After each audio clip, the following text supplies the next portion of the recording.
Hello, my friends. This is Qing Hong here. Today, I want to share with you how I learned to paint trees. You know, the weather has been so good lately, and it's just makes me want to do everything outside, especially with watercolor painting. I actually rarely paint trees, so I thought I really wanted to paint trees this time. So I went to a park. It has so many beautiful trees, and even though I don't know how to paint trees yet, I know the universal painting language. I can paint anything with painting the light and shade and the shapes and colors.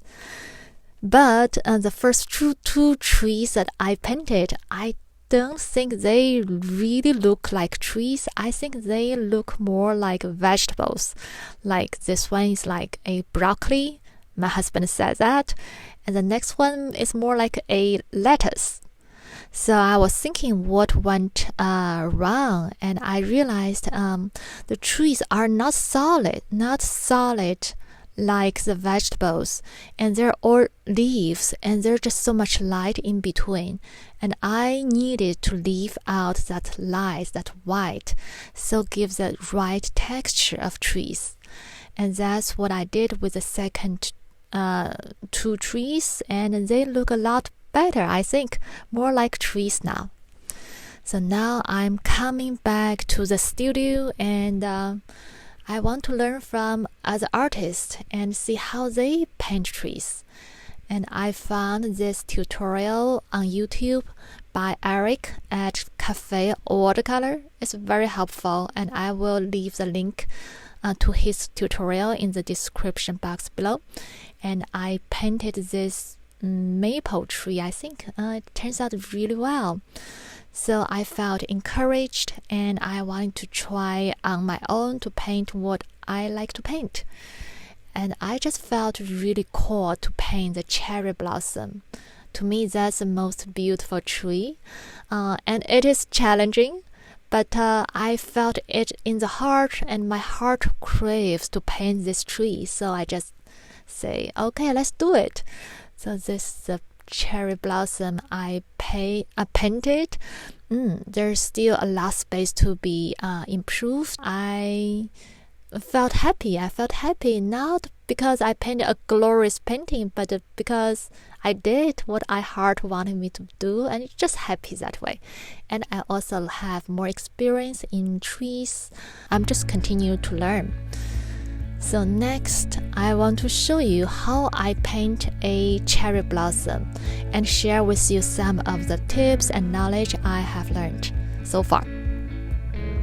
So first, I use a large brush and to lay down the first layer and in the big shape of this tree crown. And I make sure I leave plenty of white space in between, especially between each cluster of leaves.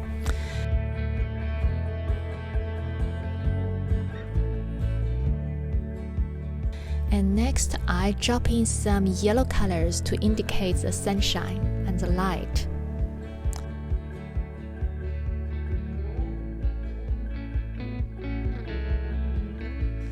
And next, I come in with more of the pink, reddish color to create the mid-tone. Yeah, there's a mid-tone I'm creating, and make sure I don't cover the white and the light part of the tree that I left out.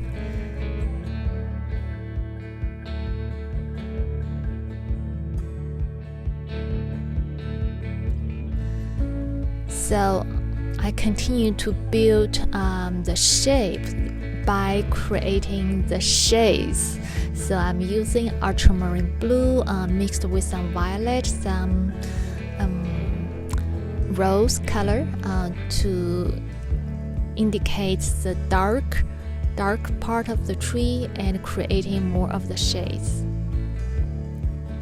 And I make sure that I try as best I can to create the right shade for the whole cluster of the tree crown.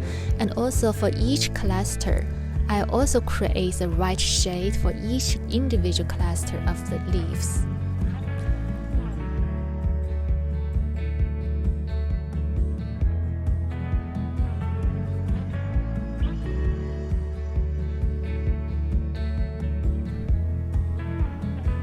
softening some edges to let things recede. For the part of the tree I wanted to recede, I just soften some edges.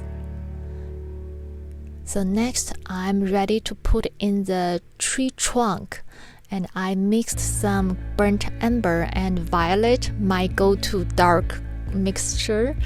And I used a synthetic brush, a smaller synthetic brush, so it doesn't hold a lot of water, but with more pigment, so the color stays, so it doesn't run everywhere. And I'm taking care now to paint every single branch I see, so that I don't overwork it, but also just give people more space for imagination. And also, when putting in the trunks and the branches, I'm leaving some space in between, so that it feels like these branches are in and out the cluster of the leaves. And that's how we experience the trees in real life, right?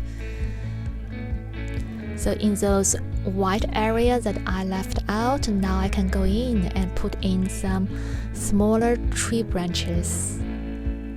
That really feels like connecting the tree and anchoring the tree. It looks more like a tree now, right? And notice that I like to paint the branches following the direction it grows. Like I'm not painting from top to bottom, I'm painting from bottom to top. You see what I'm doing here? So I felt the energy. I'm painting the energy, so I'm following the pattern of the energy.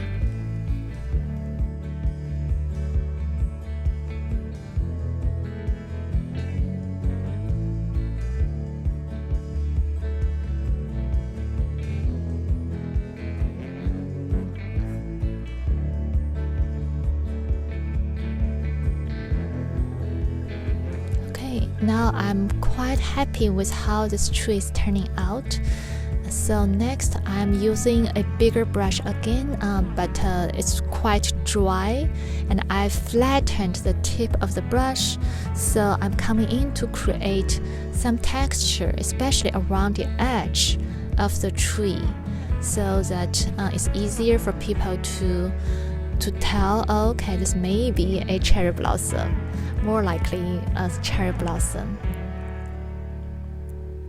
Yes, all those shapes around the edge helps people tell what kind of tree it is and give it more texture.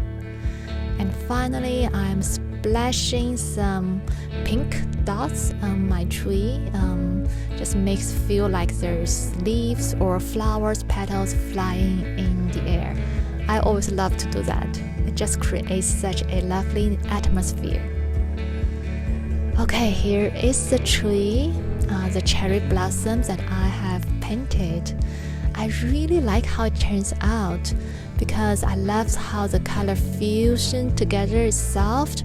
It also looks like a beautiful tree, and I felt my authentic aesthetics is showing up this time. So let's go back and take a look at all the trees I have painted so far, starting with more of the vegetable trees, and continue to learn from the wonderful artists who have gone before me and try out on my own. And so this is what I have learned. Thank you for watching, and I hope you enjoy the spring. Happy painting as always.